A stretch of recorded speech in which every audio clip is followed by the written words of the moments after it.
আমাদের দেশের অধিকাংশ কন্টেন্ট ক্রিয়েটররাই হচ্ছে বিভিন্ন ভাইরাল টপিকের উপরে কন্টেন্ট তৈরি করে বা ফানি ভিডিও বা অন্যের ভিডিও দেখে সেই হুবহু কপি করে ভিডিও তৈরি করার চেষ্টা করে।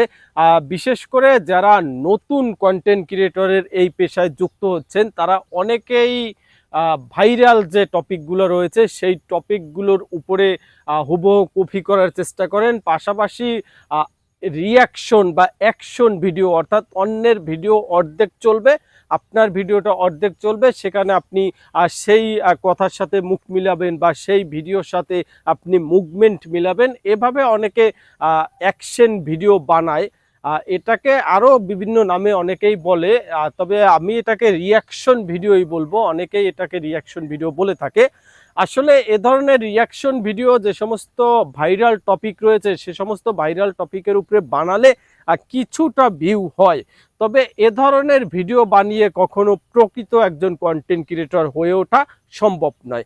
আপনাকে প্রকৃত কন্টেন্ট ক্রিয়েটর হতে হলে নিজের ভিডিও তৈরি করতে হবে।